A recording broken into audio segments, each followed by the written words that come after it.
Câmara Total de volta ao vivo nesta terça-feira, 11 horas mais 29 minutos. Muito obrigado pela sua companhia, pela sua audiência. Olha só, hein? De acordo com um levantamento da Escola de Economia de São Paulo, da Fundação Getúlio Vargas, crescimento econômico está relacionado à qualidade da educação. De acordo com a pesquisa, o desenvolvimento das habilidades aliado ao acesso à educação pode elevar o PIB, o Produto Interno Bruto, em até 28% nos países de renda média baixa. Só que nós temos muitos desafios pela frente. E quem vai nos ajudar a entender o contexto desse nosso país é a educadora, fundadora e diretora da Juntos Educação Parental, a Estela Azulay, que também é escritora e jornalista, portanto, minha colega. Estela, primeiramente, muito obrigado por ter aceito o convite para participar aqui da nossa revista eletrônica, do nosso Câmara Total. E de que maneira que você recebeu este resultado desta pesquisa, deste estudo da Fundação Getúlio Vargas? Relação entre qualidade da educação e depois um crescimento econômico. Seja bem-vinda e bom dia. Bom dia, Gabriel. Bom dia a todos que estão aqui nos acompanhando. É um prazer estar aqui com vocês. E não me surpreendeu, Gabriel, realmente, para mim é muito óbvio, e às vezes o óbvio precisa ser falado e repetido para que a gente possa realmente introduzir esse óbvio na nossa rotina. Quando se fala em educação, a gente pensa automaticamente somente na educação formal, né, que é a educação dentro da escola. Mas, como educadora parental, que também é uma das minhas formações, e defensora, eu levanto essa bandeira desse conceito tão novo ainda, que é o da educação parental. Eu quero dizer para vocês que a educação ela precisa ser vista como um todo. Então, existe a educação formal, que é a aquisição de conhecimento, né, dentro da escola, onde você aprende, onde você tem um desenvolvimento cognitivo, onde hoje também se ensinam habilidades socioemocionais, mas existe também a educação em casa, em família, que ela não é complementar à escola. A escola é que é complementar à educação de casa. E aí, quando você cuida de uma forma integral da formação dessas crianças e adolescentes, sem dúvida, eles serão adultos mais saudáveis, adultos mais produtivos, adultos que vão poder se inserir no mercado de trabalho, crescer, se desenvolver. Então, automaticamente, uma educação combinada entre escola e família, ela vai impactar numa sociedade economicamente mais desenvolvida também. Isso, assim, é uma conta muito óbvia e fácil de se fazer. E difícil de se realizar, e já já a gente vai saber por que a educação no nosso país, ela muitas vezes é tão contestada, né? E é tão difícil para a gente poder ter acesso a essa qualidade. Lembrando a você que está nos acompanhando, você pode participar, você pode enviar a sua mensagem através do número do nosso WhatsApp, 19 é o nosso DDD, para você que é de Campinas e região, pode ir direto através do 978293776, o número está aqui embaixo junto com esse texto que você está vendo aqui, sobre este estudo que está relacionando o crescimento econômico com educação de qualidade. Você pode participar, nós estamos ao vivo também pelo YouTube, pelo chat do YouTube, você vai lá em ao vivo e eu leio também a sua participação.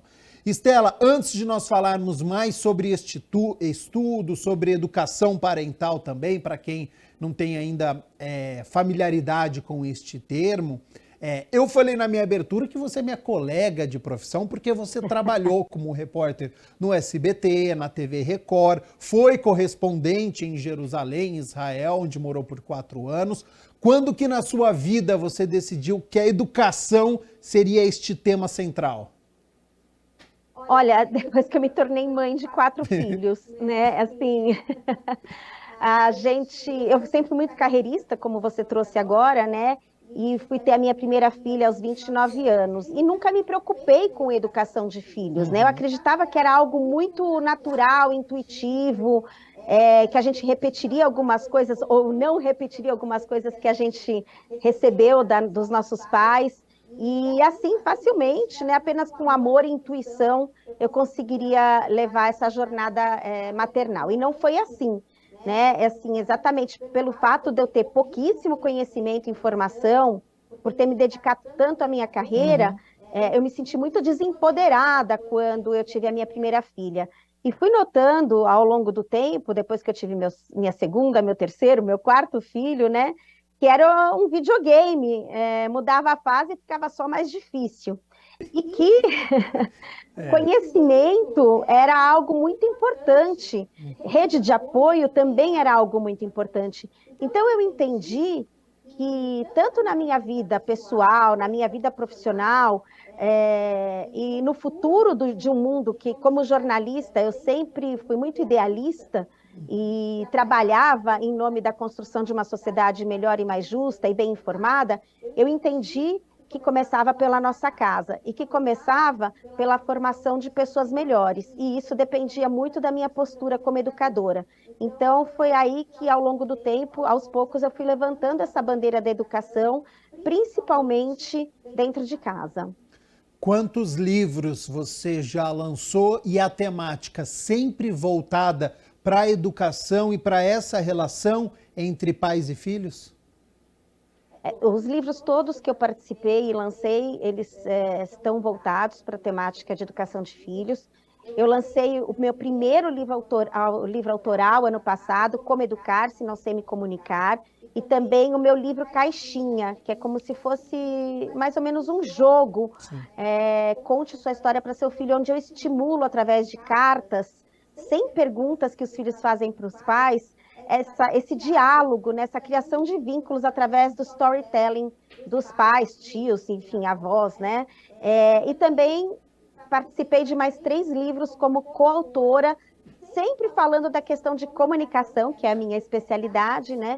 E que eu acredito que seja a base da formação da família, né? E a coisa mais difícil que se tem hoje em dia, que é criar vínculos, confiança, intimidade, autoridade através de uma comunicação saudável.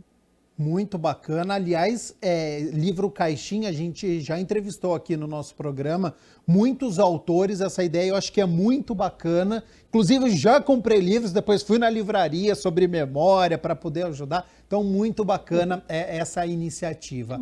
E, Estela, aqui no nosso Câmara Total, no nosso telejornal também, no Câmara Notícia, eu já discuti bastante com especialistas a questão da educação brasileira, os efeitos da pandemia, diferença entre escolas particulares, públicas, tempo de estudo, questão de evasão escolar por conta de muitas vezes ser obrigado a ter que trabalhar. Com a sua experiência na área da educação, você entende que é possível conseguir driblar ou resolver esses problemas e aí sim potencializar as habilidades desses estudantes? Olha, eu sempre tenho que acreditar que é possível, né? Eu trabalho em prol disso e eu acredito que a consciência, ela é o propulsor dessa mudança, né? A transformação, ela começa por uma conscientização da sociedade, para depois a ação e então a transformação. É um trabalho muito duro, de formiguinha, mas eu acredito muito, Gabriel, que a conscientização das famílias é o primeiro passo. Eu acredito que todas essas questões, tanto de evasão escolar, quanto questões de aprendizagem, de incentivo. Hoje os pais precisam saber como potencializar a aprendizagem dos filhos, como orientarem esses filhos na aprendizagem em casa, como participarem dessa construção da vida escolar dos filhos, e não é uma tarefa fácil, porque hoje existe uma defasagem, né, muito grande na educação e uma diferença entre escolas públicas e privadas, enfim, e a luta não é fácil e pouco investimento nisso. Ou a competição, uma competição muito cruel com telas hoje, uma confusão no que se refere ao uso de tecnologia, que é muito importante para a formação hoje dos futuros profissionais, e o uso de redes sociais por crianças e adolescentes, que acaba atrapalhando a aprendizagem deles.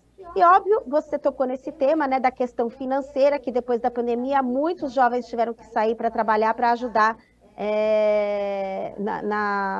nas finanças dentro de casa, né? Sim. Comparecer com isso, e isso atrapalhou bastante os estudos desses jovens. Então, eu acredito que se os pais têm a consciência da importância que isso tem, eles vão priorizar, vão valorizar e vão se esforçar muito para que esses jovens voltem para as salas de aula ou consigam concluir de alguma forma o ensino.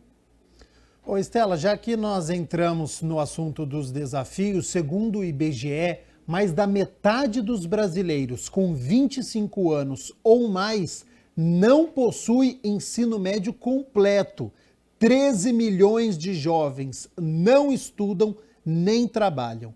E cerca de 20% deles abandonaram a educação básica. O PISA mostra que 68% dos jovens brasileiros de 15 anos não possuem nível básico de matemática, 55% não possuem nível básico de ciências e 50% não possuem nível básico de leitura. Falar em crescimento econômico aqui no nosso país, não está muito distante? É trágico, né? Os dados que você traz são dados trágicos. E eu vou falar o seguinte, muito se fala sobre saúde também, né? A gente vive crise na saúde pública também, e eu falo que a educação é tudo. A gente só vai combater a fome através da educação. A gente vê que os países desenvolvidos, você pega a Finlândia, que hoje é referência no que se refere à educação e formação de jovens. A Finlândia hoje é um dos países mais seguros, é um dos melhores países para se viver, é um dos países que nessa medição de pessoas felizes está nos primeiros lugares. Então, é impossível você construir todo o resto se você não tem educação. Conhecimento, ele é algo que nos fortalece, que nos traz autoestima, que nos traz hoje componentes que são muito importantes na formação do nosso caráter e na formação da nossa saúde mental também. Então, quando você conhece, você possui uma autoconfiança maior, você consegue ter mais resiliência, né? E eu acredito muito também, Gabriel, na formação da família, para essa formação desses jovens de uma forma integral. Então, pais também que incentivam os filhos à leitura, e isso não tem classe social, gente, né? É uma questão mesmo de consciência, de entender o quanto aquilo é importante, né? Porque às vezes os pais se preocupam tanto em oferecerem coisas materiais para os filhos, né? Em tentarem completar a renda familiar para terem coisas materiais, mas tiram tempo desses filhos de leitura, de atividades lúdicas, de diálogo, de conversa. Muitos pais podem ensinar muito para os filhos através da sua história pessoal, de superações. Todos nós temos histórias de superação. E fazer com que os nossos filhos, eles vão à luta. A gente tem que ir à luta, né? Filhos, vão à luta, porque é só assim que a gente consegue. Eu sou neta de sobreviventes do Holocausto. Meus avós não puderam estudar. Meus avós foram privados disso durante a Segunda Guerra e depois tiveram que ir à luta, literalmente, sem estudo. E meu avô, ele sempre me trouxe uma fala muito importante que me acompanha e acompanha meus filhos. Ele sempre disse, olha, minha neta, podem te tirar tudo nessa vida, dinheiro, sua dignidade, absolutamente tudo. Mas aquilo que você aprendeu, aquilo que você estudou, isso ninguém tira de você. Então, isso sempre foi uma ideia que me acompanhou e que foi a minha família que me trouxe através da história de vida de superação deles. Então, acho que é uma obrigação do Estado cumprir com o seu papel e é uma obrigação da família também cumprir com o seu papel e entender a importância que isso tem para o crescimento do país, para o crescimento do seu filho, para que a próxima geração seja melhor que a nossa. Né? A gente está caminhando para um dado muito trágico. A sensação que a gente tem é que a próxima geração vai ter menos do que a gente, né? Do que os nossos pais conquistaram e do que nós conquistamos. Eu converso com muita gente e a sensação que a gente tem é que a próxima geração vai ter menos capacidade financeira e de carreira do que a gente teve. E não é isso, a gente tem que construir com tudo isso que a gente tem, né, através de tecnologia, avanços tecnológicos, é impossível que a gente não possa construir uma geração melhor que a nossa. Ô Estela, essa sua consciência dos fatos, a importância da educação, você atrela a esse histórico familiar, a essa conversa com os seus avós, e você entende que essa comunicação, muitas vezes, ela se perde nas famílias atuais? Totalmente. Eu acho que hoje as conversas são muito rasas, Gabriel, e os pais têm um pouco de medo de conversar com os filhos sobre a vida real, porque ela é muito dura, mas a vida é dura. Então, é importante que a gente coloque os nossos filhos dentro dessa realidade, porque é isso que eles vão enfrentar amanhã. A competição por aí está fora, não está fácil, e às vezes os pais floreiam e não sabem como trazer essas conversas maduras para dentro de casa, não sabem como expressar os sentimentos que eles têm, não sabem como criar essa ponte com os filhos e acabam tratando assuntos muito complexos de uma forma muito simplória e passando por cima deles.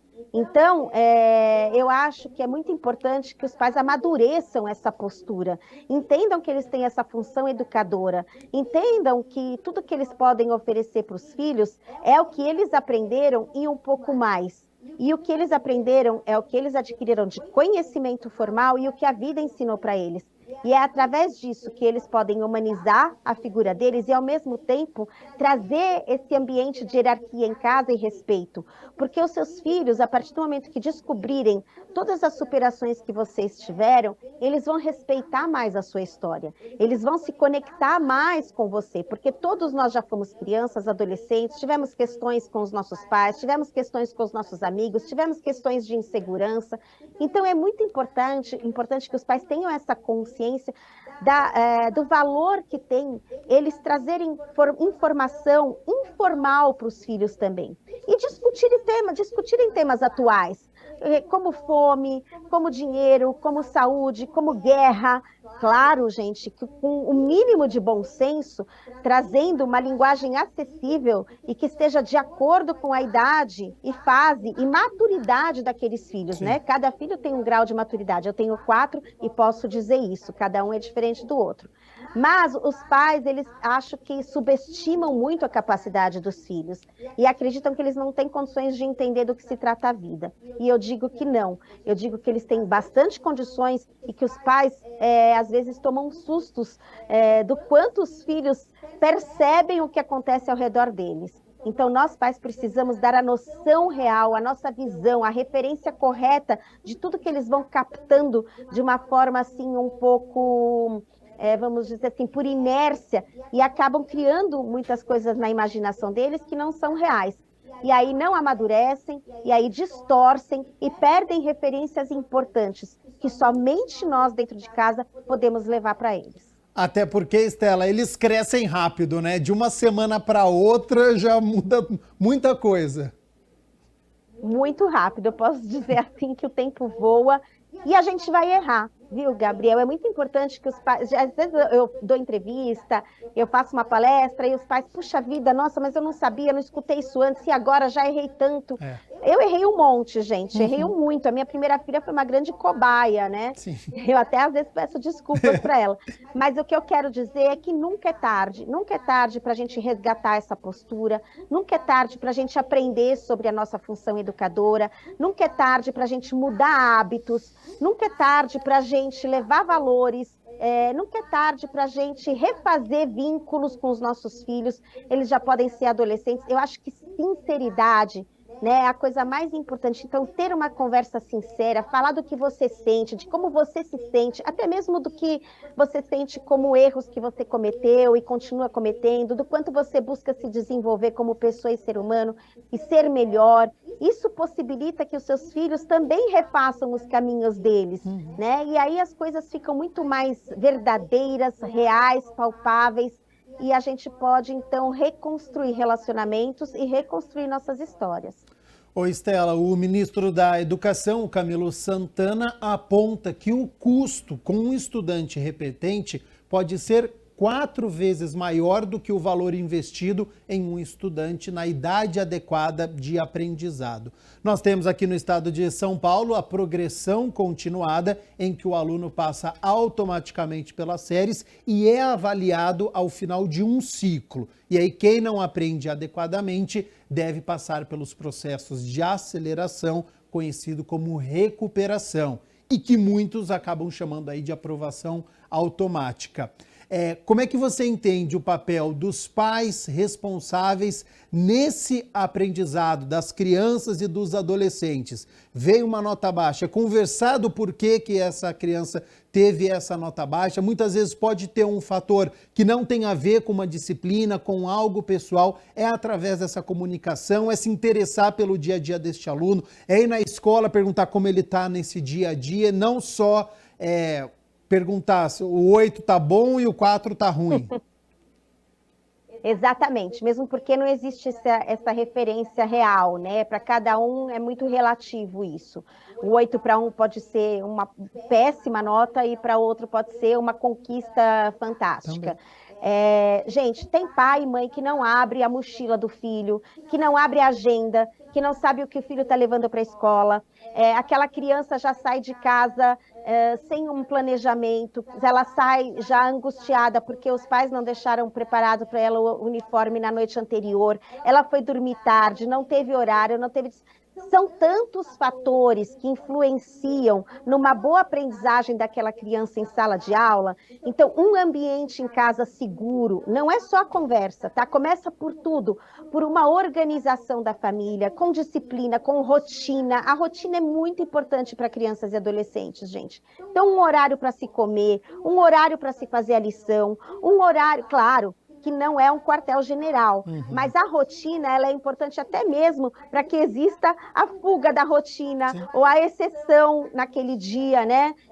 E fica gostosa a exceção. A rotina ela precisa existir. Então esse é o primeiro ponto.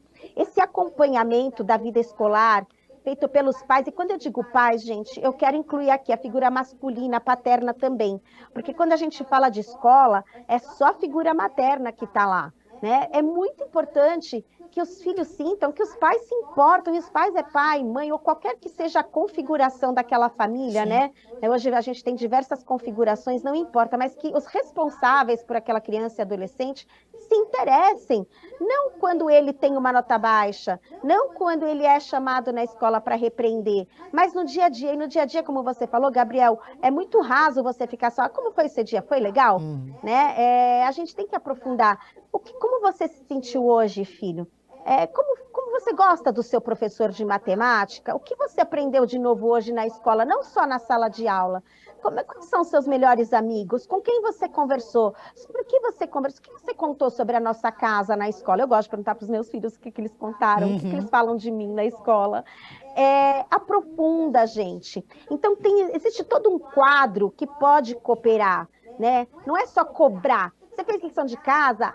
Eu fui chamada, você não tem feito de lição de casa. Mas qual é a sua responsabilidade naquela falha do seu filho? Por que ele está fazendo aquilo? Existem questões emocionais, existem questões, às vezes, que ele não se identifica com o estilo de aprendizagem daquela escola, ou que ele não se identifica com a linguagem daquele professor. E tudo bem, eu acredito que tudo pode ser amenizado ou resolvido quando os pais se interessam. É uma fase muito importante de formação do cérebro dos filhos, né? Hoje é comprovado de que o cérebro de um jovem, ele termina de se formar somente entre 21 ou 24 anos de idade, gente. Então imagina, né? O quantas coisas estão acontecendo de conexões neuronais na hora que ele está naquele processo de aprendizagem, que tem fim só lá na frente, né? Sem falar do que a gente aprende para o resto da vida. Então, é óbvio que a família é essencial na formação da vida escolar, no término da vida escolar daquela criança e daquele adolescente. E, Estela, essa educação de qualidade necessária que nós estamos falando, ela é a partir da infância e realizada para estimular as habilidades socioemocionais dessa pessoa. Para quem está nos acompanhando, às vezes tem uma criança pequena em casa, 4, 5 anos. Neste período, você já começa esses estímulos, esse tipo de conversa? É o principal, Gabriel. A educação infantil é que deveria receber o maior investimento do governo, inclusive. E os pais precisam saber que do 0 a 8 anos é chamado... Eu também tenho uma formação em neurociência comportamental pela Belas Artes, tá? Tenho várias formações, gente. Claro que não dá para, na abertura, falar sobre tudo, então eu estou falando isso com conhecimento científico também. Do 0 a 8 anos é um período chamado de período crítico. Então, é um período em que aquela criança está absorvendo tudo. Ela é uma esponja. E aos 8, 9 anos, mais ou menos, ela passa a cortar o que excedeu de formações de conexões neuronais no cérebro dela. Então, do 0 a 8 anos, inclusive, ela tem um neurônio, a gente tem um neurônio chamado neurônio espelho, que do 0 a 8 anos funciona muito, copia-se muito. Então, olha, o papel dos pais como exemplo, gente, é extremamente importante. Quando a gente fala de habilidades socioemocionais, quando a gente fala que a gente não quer um filho que vá contar mentiras, eu falo sempre que os pais, eles têm que olhar primeiro para eles, porque quando a gente quer educar os filhos, antes de mais nada, a gente precisa se educar. Nós, através do nosso exemplo, é que vamos impactar muito mais os nossos filhos. Então, a gente tem que prestar muito atenção nessa fase da infância, no exemplo que estamos dando para os nossos filhos, né? Se o que a gente fala, a gente faz. Se o que a gente quer deles é o que a gente vê, é a atitude que a gente, o comportamento que a gente vem tendo dentro de casa.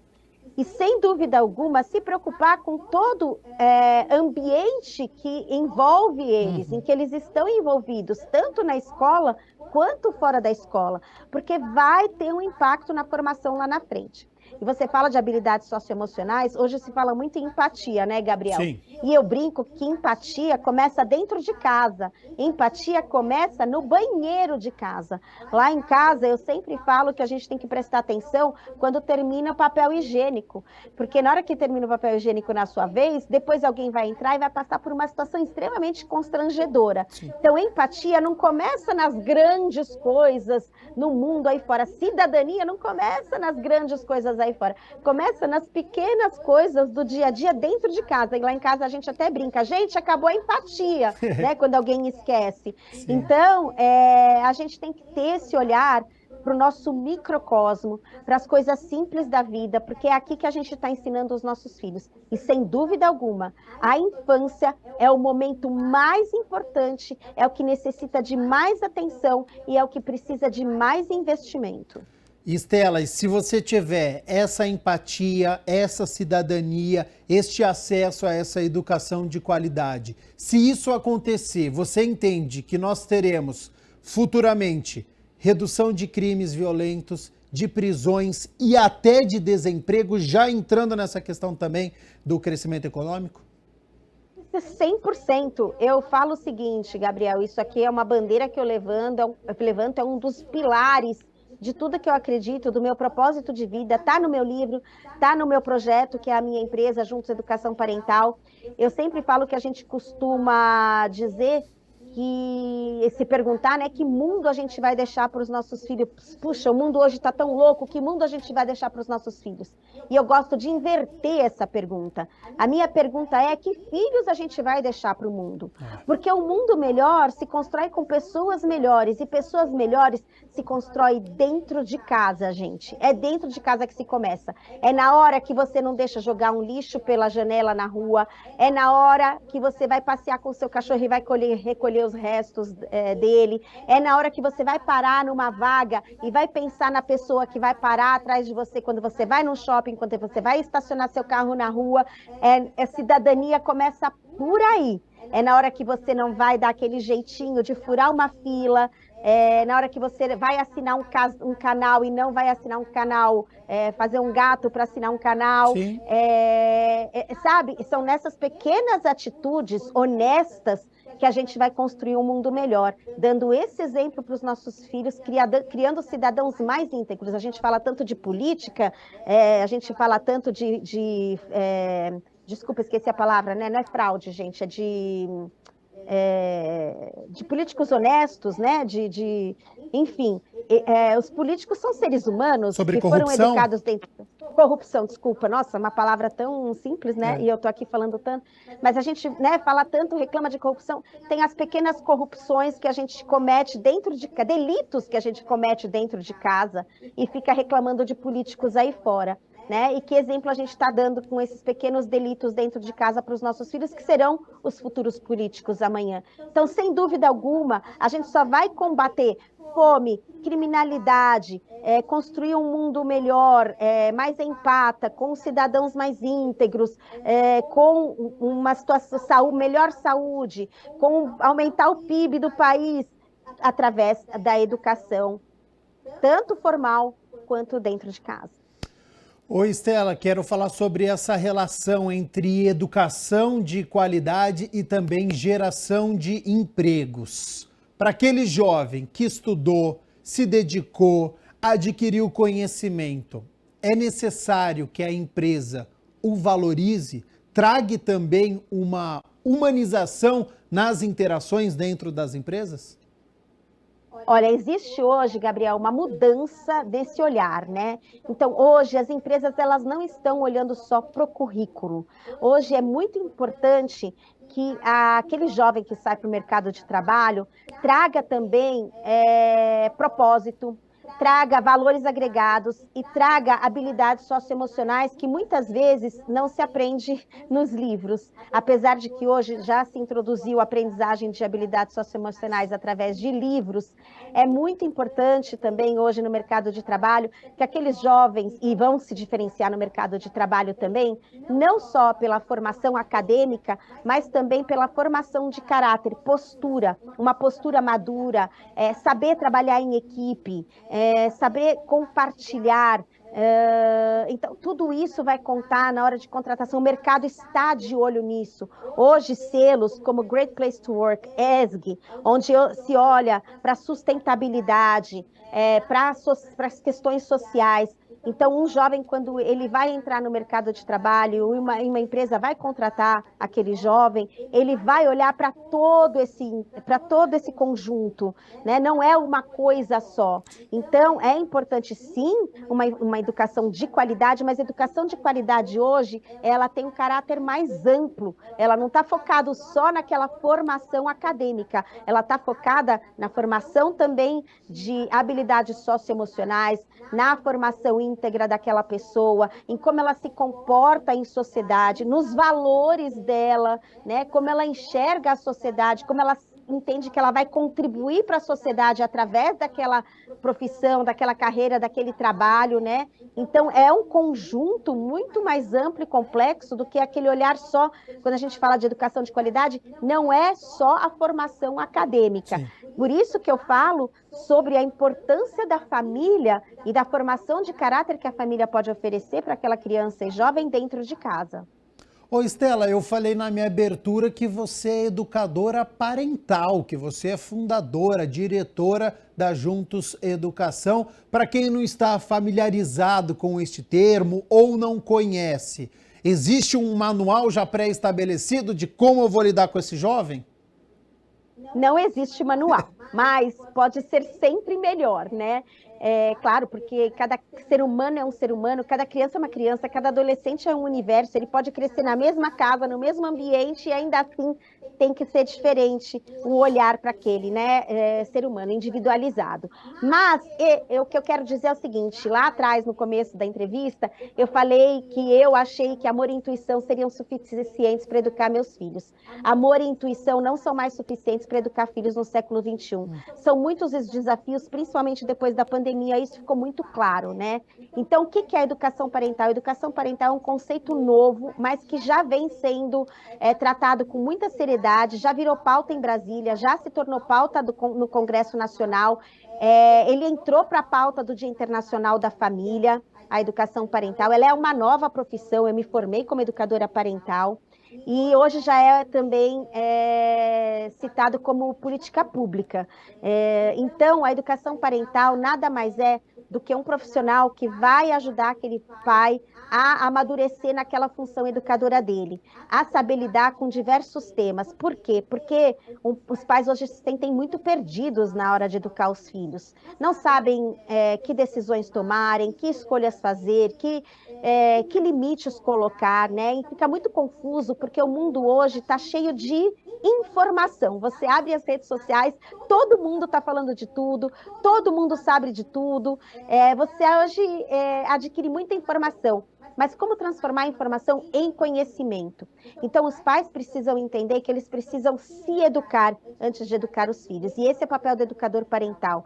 Orientar esses pais, trazer conhecimento para que eles possam lidar com os temas mais desafiadores no que se refere à educação de filhos no século XXI. Uso de telas, ansiedade, depressão, bullying, álcool, drogas, habilidades socioemocionais, né? São vida escolar, saúde mental de uma forma geral, comunicação, né? Como poder criar esses vínculos de comunicação, como educar filhos através da firmeza e da gentileza. A gente vem de uma geração que educou filhos de uma forma muito autoritária, isso também já não funciona mais. Hoje a gente vive uma geração da permissividade, os pais deixam os filhos fazerem tudo do jeito deles, têm medo de se colocar dentro de casa, têm medo de abrir a porta do quarto dos filhos, então é preciso que eles encontrem esse equilíbrio, que eles encontrem essa fala da firmeza com gentileza, e a gente não aprende isso, gente, sem estudar um pouquinho. Então é preciso que os pais hoje busquem ajuda, não é vergonha, ao contrário. Para a gente exercer a nossa carreira, a nossa função profissional da melhor forma possível, a gente investir os nossos principais recursos, tempo, energia, dinheiro, para sermos os melhores naquilo. E os filhos são o projeto mais importante das nossas vidas. Por que a gente não pode investir tempo, energia e dinheiro para aprendermos sobre essa função educadora, que é tão nobre e também uma arte muito difícil de se fazer? Agora, Estela, sobre esse excesso de telas que você citou há pouco, sobre essa ansiedade, sobre o mundo muito virtual, de que maneira que você entende que a tecnologia ela é utilizada para auxiliar esse jovem e também este pai, porque são gerações diferentes, que não teve tanto acesso a essa tecnologia que hoje esse jovem já tem? Porque, pelo que me parece, é inevitável. Hoje um celular, um tablet, um computador, essa criança, esse adolescente, mais cedo ou mais tarde, vai ter acesso a essa tecnologia. De que maneira essa tecnologia pode auxiliar esse aprendizado e essa educação que a gente está falando? Tecnologia é importantíssima, Gabriel. O problema é que as pessoas confundem tecnologia com o uso de redes sociais. São coisas diferentes. Então, a gente tem que aprender a ter um uso saudável de telas. Os pais precisam entender, conhecer, saber o que os filhos estão consumindo naquele celular, naquele tablet, naquele computador, né? E saber que eles precisam aprender a usar tecnologia. Tem muitos jovens aí que vivem o dia inteiro no celular, no computador, no tablet, mas se você pede para eles imprimirem um documento, eles não sabem como imprimir. Então, eles são analfabetos tecnológicos, né? Eles estão ali mergulhados, dominados por redes sociais, se colocando em risco. Os pais precisam entender que eles têm a obrigação de cuidar e proteger. Antigamente, quando a gente saía, nossos pais, a gente ia para a rua, né? Não tinha celular, os pais queriam saber com quem os filhos iam, com quem eles andavam, aonde eles estavam. Gente, não mudou nada, só mudou o endereço. Não é mais na rua, é na tela. Então, os pais precisam sim saber com quem os filhos estão falando, aonde eles estão andando, o que eles estão consumindo. Isso é uma coisa. E, por outro lado, incentivar a aprendizagem de tecnologia, porque a tecnologia vai fazer parte de tudo na nossa vida. Ela já faz. Para você manusear amanhã uma geladeira, você vai ter que saber usar a tecnologia, né? Então, para você estar no mercado de trabalho, você vai ter que usar a tecnologia. Hoje não existe uma empresa que trabalhe sem um computador. Então, a tecnologia, ela faz parte da nossa vida. O papel dos pais é entenderem como fazer que isso funcione a favor dos seus filhos e não contra. Então, é o uso de tecnologia saudável, é alfabetizá-los tecnologicamente, né? E entender os perigos que eles correm a partir do momento que eles não estão bem orientados dentro de casa. E me veio um filme agora, viu, Estela, você dando essa resposta, porque quantas vezes eu não lembro do meu pai ligar para pai de amigo e perguntar quem vai estar lá, se os pais vão estar em casa, aquela série de perguntas, né? O questionário que realmente era feito e que hoje é através da tecnologia, né? Uma simples mensagem ou uma ligação de vídeo, você já tem algumas respostas, né? Eu não sei quando que se normalizou os pais não acreditarem que eles têm não só a responsabilidade, como o dever de saberem o que os filhos estão fazendo com suas telas. Ô Estela, para a gente poder encerrar, que eu sei que eu já tomei muito mais do seu tempo do que foi combinado, mas em comparação com outras épocas, você entende que os filhos hoje têm mais demandas, eles têm mais acessos a conteúdos positivos e negativos, e isso acaba tendo um pouco mais de responsabilidade em relação a outras épocas?